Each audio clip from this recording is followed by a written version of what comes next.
The morning sun rose over Haven 7 like it did every other day. The light was golden and warm, falling on green fields and small houses built from local stone. Children ran through the streets of the main settlement, laughing and chasing each other. Farmers checked their crops. Mothers called their families for breakfast. It was a peaceful morning on a peaceful world. Governor Kim Dae-ho stood at his office window and watched his colony come to life. He was a tall man with gray hair and tired eyes. He had spent 30 years building this place. 30 years of hard work, sacrifice, and hope. 12,000 people called Haven 7 home now. They had come from Earth looking for a new beginning, and they had found it here, on the edge of known space. Dae-ho smiled as he watched a group of children playing near the fountain in the central square. This was what humanity was meant to do, he thought. Explore, build, grow, live in peace with the galaxy. His assistant, a young woman named Park Yuna, entered the room. Her face was pale. "Governor," she said quietly, "we have a problem." The problem arrived in the form of 15 warships that appeared in orbit without warning. They were Valorian vessels, massive and dark, covered in weapons. The Valorians were an old species, powerful and proud. They had ruled their section of the galaxy for thousands of years. They looked down on younger species, especially humans. The lead ship sent a message. It was simple and direct. The Valorian Dominion claimed this system. All humans must leave within 3 standard days. There would be no discussion. There would be no appeal. Dae-ho read the message 3 times. His hands shook, but his voice remained calm. "Get me a channel to their flagship," he said, "and prepare a diplomatic shuttle. I want to talk to whoever is in charge." Yuna looked at him with concern. "Governor, the Valorians have never been friendly to humans. They might not listen." "Then we make them listen," Dae-ho replied. "We are not soldiers, Yuna. We are farmers, teachers, families. We came here in peace. Surely they can understand that." Yuna did not look convinced, but she nodded and left to make the arrangements. The Valorians agreed to meet. Not with Dae-ho himself, but with a representative. Yuna volunteered before anyone else could. She was the best negotiator in the colony, fluent in 6 languages and trained in alien diplomacy. If anyone could make the Valorians see reason, it was her. Dae-ho watched her shuttle lift off and disappear into the sky. He prayed to whatever gods might be listening that she would come back safely. She did not. 2 days passed with no word. The Valorian ships remained in orbit, silent and watching. The colonists grew afraid. Some began packing their belongings, preparing to leave. Others refused to abandon their homes. Arguments broke out in the streets. On the 3rd day, Dae-ho received a message. It was not from Yuna. It was from the Valorian commander. "Your representative has been processed," the message said. "Your time has expired. Leave now or face consequences." Dae-ho knew what that word meant. The Valorians did not take prisoners. They did not negotiate with species they considered inferior. Yuna was dead. She had gone to them with open hands and honest words, and they had killed her for it. Dae-ho felt something break inside him. But he pushed the grief down and focused on what mattered most, saving his people. "Begin evacuation," he ordered. "Get everyone to the emergency shelters. Contact Earth. Tell them what is happening." But there was no time. The first beam of light came from the lead Valorian ship. It struck the agricultural district, turning fields and farmhouses into ash in an instant. The second beam hit the school. The third hit the hospital. Li Guan was a young communications officer working in the colony's central building. He was 23 years old, with a round face and quick hands. When the attack began, his first instinct was to run, but then he remembered his training. He remembered why he had joined the colonial service. He ran to his station instead. The building shook around him. Dust fell from the ceiling. Screens flickered and died. But the main transmitter still had power. Q-on activated the emergency broadcast system and began recording. He pointed a camera out the window. He captured everything. The ships in the sky raining fire on the colony, the buildings collapsing, the people running, screaming, dying. He recorded it all. his hand steady, even as tears ran down his face. "This is Haven 7, he said into the microphone. "This is a human colony. We are under attack. We are civilians. We have no weapons. We have done nothing wrong. Please, if anyone can hear this, help us. Please help us." The transmission lasted 14 minutes. Juan kept broadcasting until a beam hit the building next to his. The shockwave threw him against the wall. His last act was pressing the send button, making sure the message would reach Earth. 12,000 people lived on Haven 7 that morning.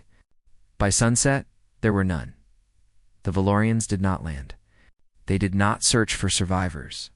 They simply waited until their sensors showed no more life signs, then turned and left. To them, it was a simple matter of removing pests from territory they wanted. They did not think about the families they had destroyed. They did not care about the dreams they had burned. On Earth, the transmission arrived the next day. It spread across every network, every screen, every home. People watched in silence as Haven 7 died. They saw the faces of their fellow humans in their final moments. They heard Giwan's voice, asking for help that never came. The Galactic Council received reports about the incident. They discussed it briefly, then moved on to other matters. Humans were newcomers to the galactic stage. They had no real power, no significant military. The Valorians were old allies with valuable trade agreements. There was no benefit in getting involved, and so the galaxy watched and did nothing, and assumed that would be the end of it. They were wrong. The news of Haven 7 spread across Earth like wildfire. Every city, every town, every home saw the footage. People gathered in public squares to watch the transmission together. They saw the golden fields burning. They saw the children running. They heard Li Guan's voice, calm and clear, asking for help that would never come. And then they saw the moment when the screen went black for 3 days. Humanity mourned. Flags flew at half height. Candles burned in windows. Strangers held each other and wept. 12,000 lives ended in a single afternoon. Farmers, teachers, doctors, children, gone. Because an older species decided they were in the way. The galaxy watched Earth carefully during those 3 days. They expected anger. They expected protests and demands and threats. The Valorians prepared statements defending their actions. The Galactic Council drafted responses to the complaints they were sure would come, but the complaints never came. On the 4th day, the United Terran Assembly met in emergency session. Representatives from every human world gathered in the Great Hall on Earth. The meeting was closed to outside observers. No recordings were made. No statements were released.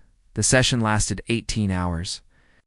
When it ended, the representatives left in silence. They returned to their worlds without speaking to the press. When asked what had been decided, they said only one thing: "We are handling it." The galaxy found this response strange but not alarming. Humans were known for being emotional creatures. Perhaps they were too grief-stricken to act. Perhaps they had accepted their weakness. Perhaps they would file a formal complaint in a few weeks. Once they had calmed down, Admiral Cho Sun-hei did not attend the assembly session. She had more important work to do. Sun-hee was 62 years old, with short white hair and eyes that missed nothing. She had served in the Terran Defense Fleet for 40 years, rising through the ranks through skill and determination. She was known for 2 things: her absolute calm under pressure and her hatred of waste. She wasted no time now. The order went out to every military installation in human space, condition absolute. It was a code phrase that most officers had never heard before. It existed only in the most classified files, known only to the highest ranks. It meant one thing: prepare for total war, across human space. Things began to change. On the colony world of New Sol, a factory that had been producing farming equipment suddenly switched to a different product. Workers who had spent years building tractors now found themselves assembling weapon systems they had never seen before. The factory ran day and night, and armed guards appeared at its gates. On Mars, 3 enormous structures that had been labeled as research facilities opened their doors for the first time in decades. Inside were ships. Hundreds of ships. They had been built in secret, maintained in secret, waiting for a day that everyone hoped would never come. On Earth itself, millions of people received messages on their personal devices. The messages were simple. Your service is required. Report to your designated station. These were the reserves. Men and women who had trained for years, then returned to civilian life. Teachers who could command warships. Doctors who could coordinate military hospitals. Engineers who could turn any factory into a weapons plant. Dr. Hanmai Ray was not part of the military. She was a xenobiologist, a scientist who studied alien life. She had spent 20 years working with species from across the galaxy, learning their languages and their ways. She had friends among the Valorians, or at least, she thought she did. When the news of Haven 7 reached her, she tried to contact her Valorian colleagues. She wanted to understand what had happened. She wanted to believe there had been some mistake. Her colleague, a Valorian scientist named Torek, agreed to meet her. "You must understand," Torek said, his translator rendering his words in a calm, reasonable tone. "The colony was in Dominion territory. Your people were warned. They chose not to leave. The consequences were their own fault." Iray stared at him. "They were farmers," she said. "Families. They had nowhere else to go." Torek made a gesture that his species used to show indifference. "They should have thought of that before settling on our land." "It was not your land," Murray said, her voice rising. "That system was unclaimed. We checked the records. We followed every rule." "Rules change," Torek replied. "The strong make the rules. The weak follow them. This is how the galaxy works. Your species is young. You will learn." Murray took a deep breath. She thought about the footage she had seen. She thought about the children running through streets that no longer existed. She thought about Li Guan's voice, asking for help. "Let me tell you something about humans," she said quietly. "When we are hurt, we do not strike back immediately.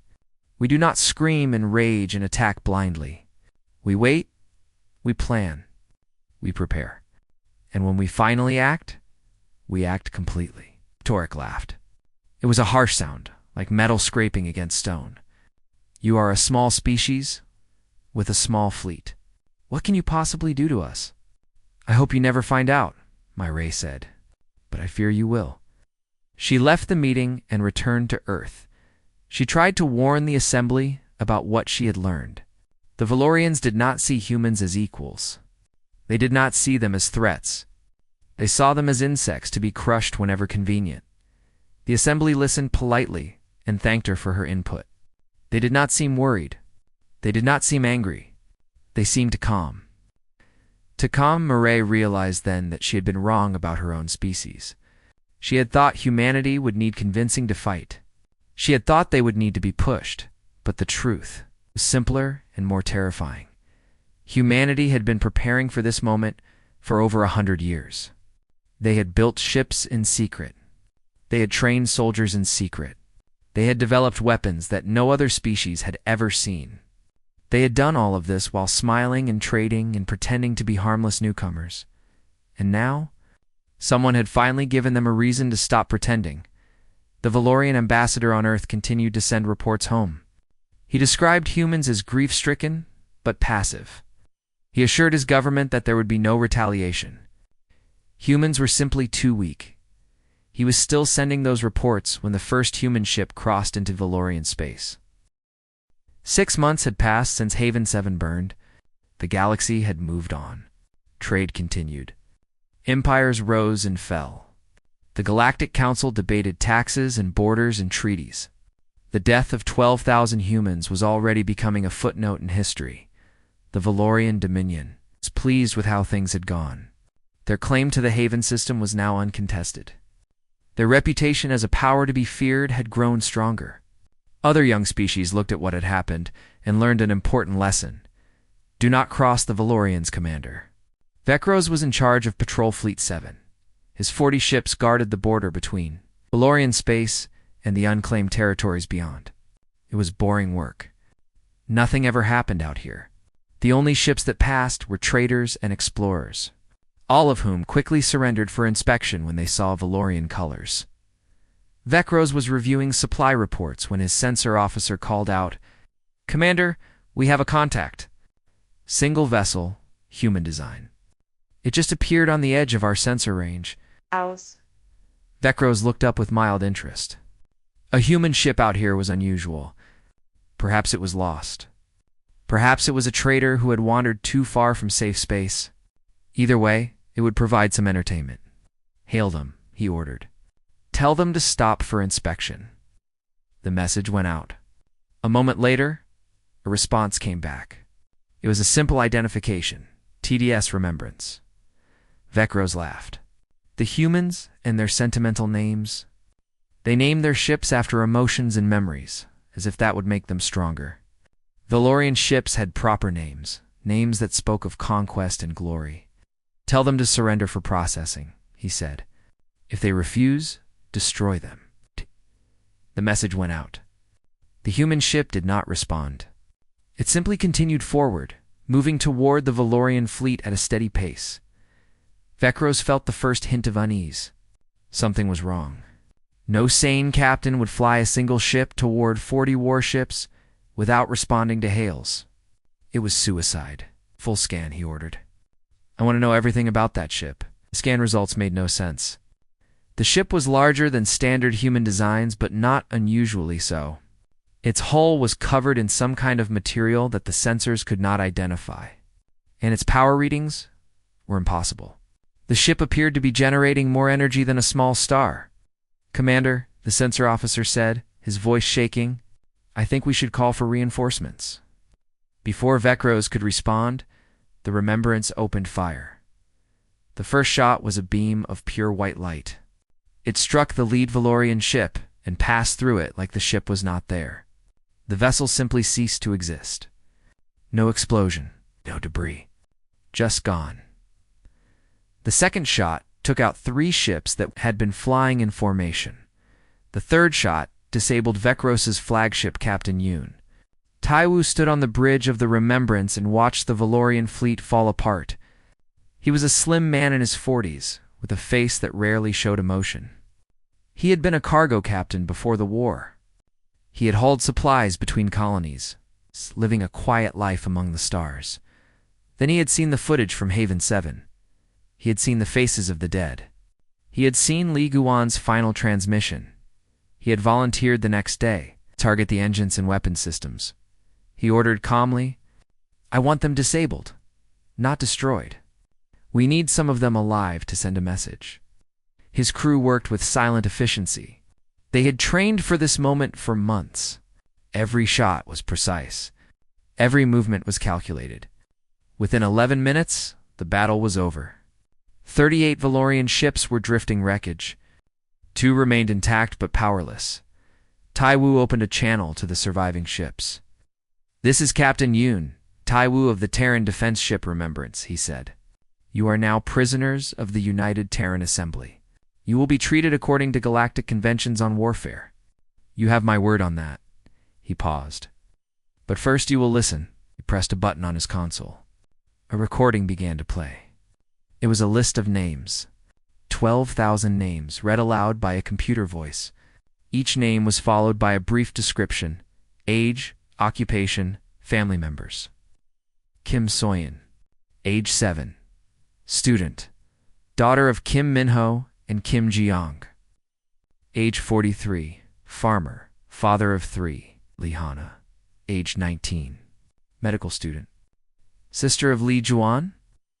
The recording took 4 hours to complete. Taiwu stood on his bridge the entire time, watching the powerless Valorian ships. He did not speak. He did not move. He simply listened to the names of the dead. When the recording ended, he spoke again. These were the people of Haven 7. They were not soldiers. They were not threats. They were farmers and teachers and children. They asked for peace, and you gave them death. He leaned forward, and now you know their names. You will carry those names back to your people. You will tell them what happened here today, and you will tell them this: we are coming. He closed the channel and turned to his crew, set course for the next Valorian position. "We have work to do." Across the galaxy, the news spread quickly. A single human ship had destroyed an entire Valorian patrol fleet. It was impossible. It was unthinkable. The Valorians had ruled their space for millennia. They had never lost a battle to a younger species. The Galactic Council convened an emergency session. Analysts pulled every file they had on humanity. They looked at trade records, diplomatic reports, ship registrations. They found disturbing patterns. Human research stations were positioned at every major choke point in the galaxy. Human merchant vessels had power signatures that matched warships. Human diplomats had military training and combat experience. Council analyst named Tever presented his findings to the assembled representatives. His voice trembled as he spoke. "They have been preparing for this war for over a century," he said. "They built their fleet in secret. They trained their soldiers in secret. They developed weapons we have never seen. And they did all of this while pretending to be harmless." He looked around the room at the shocked faces of 100 species. "We thought they were children playing in the dark. We were wrong. They were wolves, waiting in the shadows. And now someone has finally made them angry." The council fell silent. For the first time in its history, it had no idea what to do. The Valorian High Command refused to believe the reports at first. A single human ship defeating 40 Valorian warships. Impossible. The patrol fleet must have been ambushed by a much larger force. The humans must have had help from another species. There had to be some explanation. Then more reports came in. Human ships were appearing across Valorian space. They struck military outposts and supply depots. They destroyed defense platforms and communication stations. They moved like ghosts, appearing without warning and vanishing before reinforcements could arrive. And they always played the same recording. 12,000 names. 4 hours of the dead. High Commander Drevak called an emergency council of war. He was old even by Valorian standards, a veteran of 100 campaigns. He had never lost a war. He did not intend to start now. "We will crush them," he declared. "We will gather every ship in the Dominion and hunt down these human insects.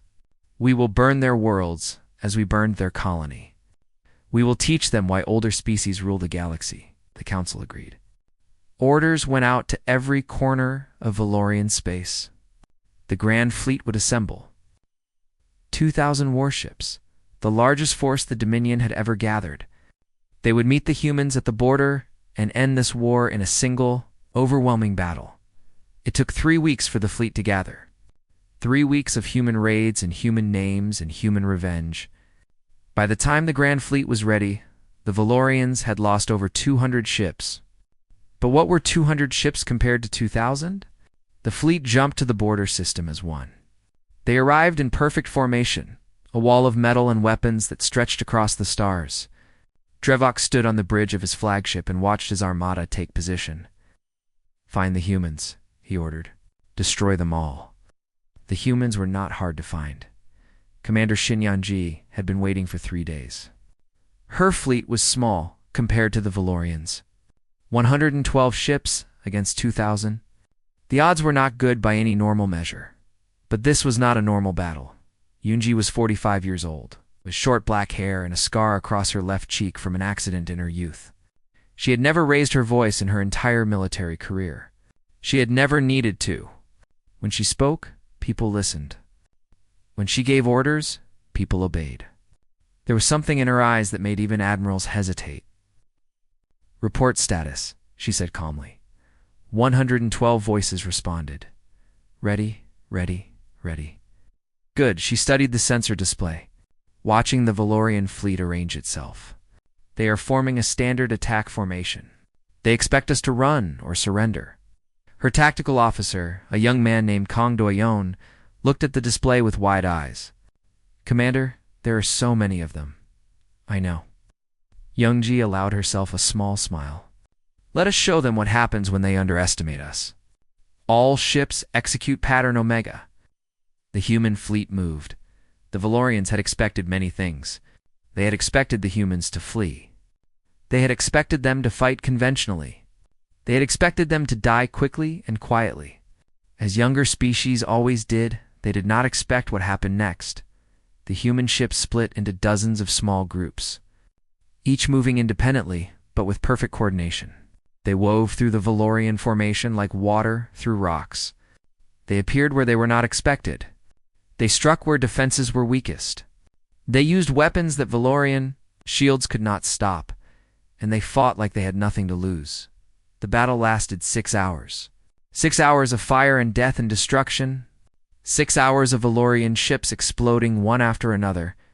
6 hours of human voices calling out targets and confirmations and the names of the dead. Drevek watched in disbelief as his grand fleet crumbled. These were the finest warships in the Dominion, crewed by the best officers, armed with the most advanced weapons. They were being destroyed by a species that had been in space for only 2 centuries. How? He whispered. How is this possible? His tactical officer had no answer. Nobody did. By the end of the 6th hour, the battle was over. The Valorian Grand Fleet no longer existed. 1,700 ships were destroyed. 300 more were disabled and drifting. The survivors had fled in every direction, their formations broken, their wills shattered. 17 human ships remained. Yunji stood on her bridge, surrounded by the wreckage of 1,000 enemy vessels. Her ship was damaged.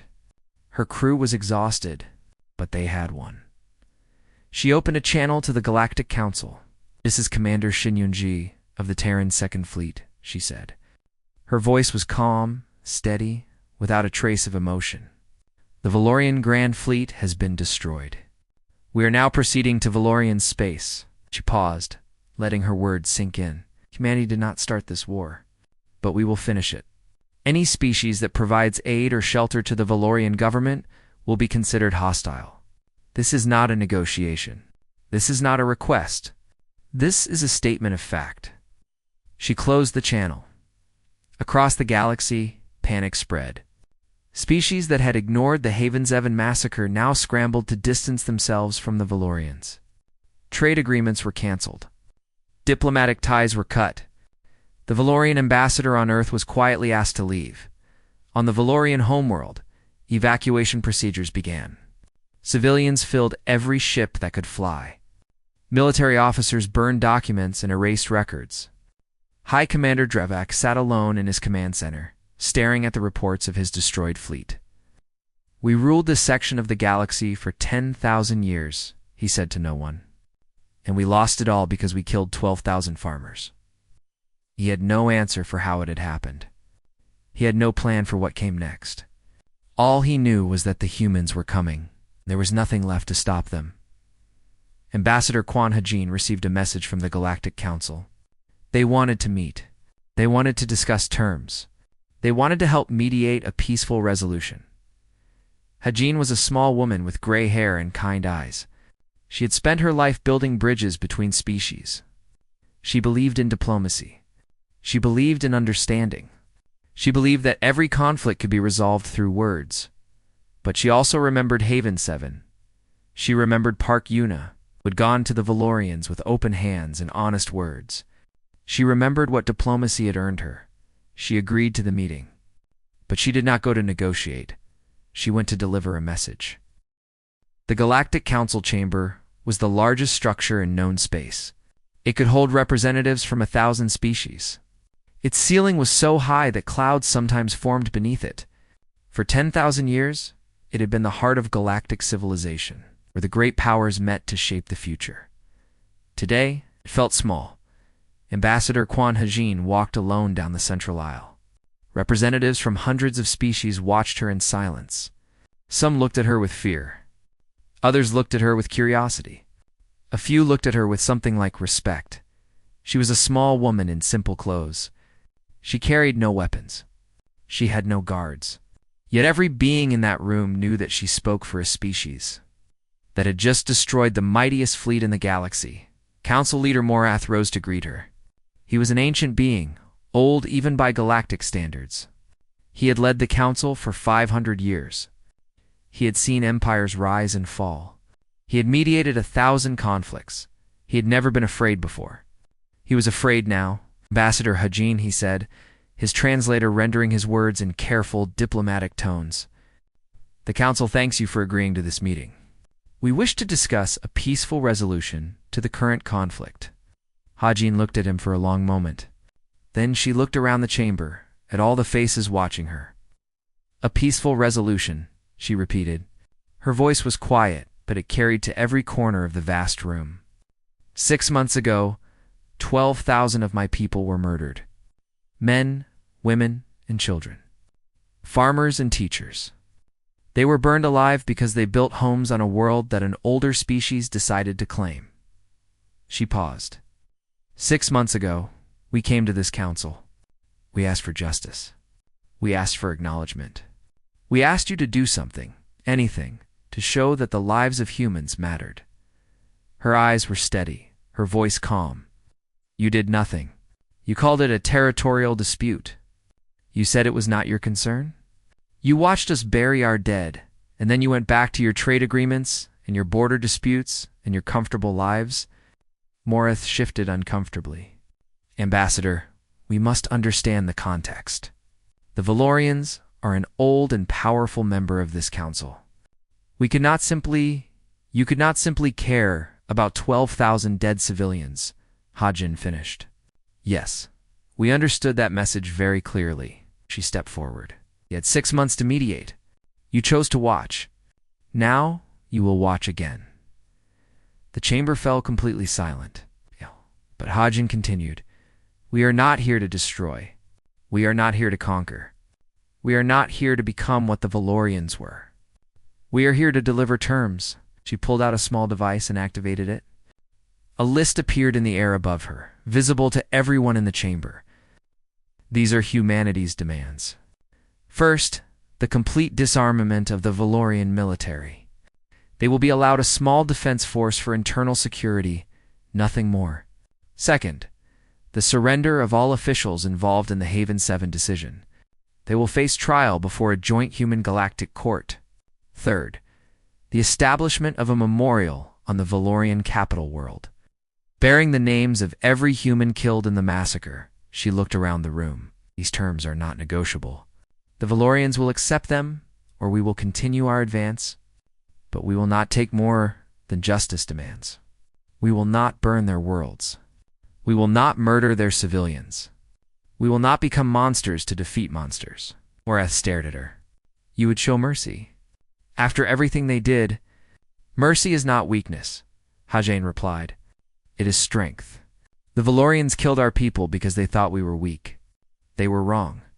But we will not prove our strength by becoming like them. We will prove it by being better. She turned to leave, then stopped. One more thing, she said. Every species in this chamber watched Haven 7 burn. Every species chose to do nothing. We will remember that. We will remember who our friends are and who they are not. She walked out of the chamber without looking back. The Terran fleet arrived at the Valorian homeworld 3 days later. Admiral Cho Sunhai led the formation personally. Her ships arranged themselves in orbit, weapons powered, but not firing. Below them, Valorian capital stretched across the continent. Millions of beings looked up at the human ships and waited for death. Death did not come. Instead, Sunhee broadcast humanity's terms. The Valorians had 1 day to respond. If they accepted, the war would end.